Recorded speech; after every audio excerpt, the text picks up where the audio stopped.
Hi guys, welcome to the channel. Thank you for joining me. Thank you for your continued support.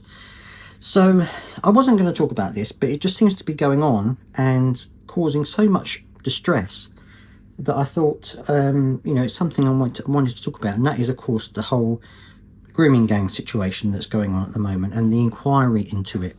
Now, as we know at the beginning, Labour government didn't want to do another inquiry because, as I said, one had already been done.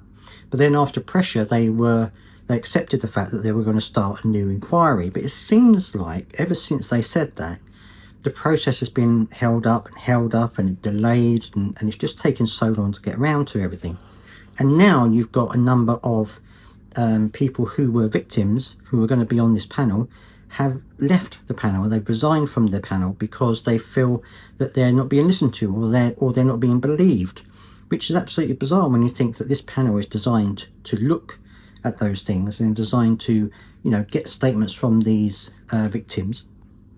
And it's all being, according to some of the victims who have left, it's all being done in a very difficult atmosphere. Now, Jess Phillips, of course, has stood up in the House of Commons and defended it and said that it's not being watered down and that it's actually, it's going to be going ahead, it's going to be done.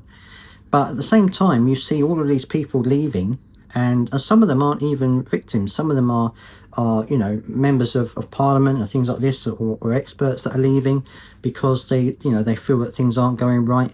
So it makes you wonder whether the Labour government are really serious about this, or whether they're just trying to make it drag on as long as possible, that eventually everyone will forget about it. But of course, they're not going to forget about it. Now, the victims that have left this panel have said that they feel Jess Phillips should lose her job over this. They feel that Keir Starmer should sack her as a result. But there are others who are currently on the panel who said that they would only stay on the panel if Jess Phillips remains in post. So it's a very mixed messages at the moment, a very mixed system. So it's difficult to know who to believe, really. Do you believe the ones that had to leave the panel because they feel that they're not being believed? Or do you believe the ones that are on the panel who think that everything's fine and that Jess Phillips should keep her job? It's very difficult, and it seems to me as though it's another thing that the government just aren't handling very well. Do you know what I mean? It's like they've never handled anything very well, and it seems like this is another thing which is going to go wrong. So let me know down in the comment section what you think.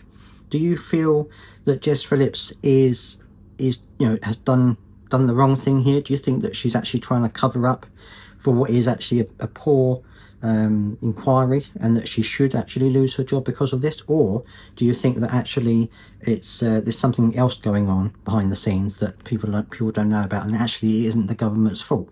Let me know down in the comment section what you think. I'd love to hear your thoughts. Please do subscribe if you've got this far, and I'll see you next time.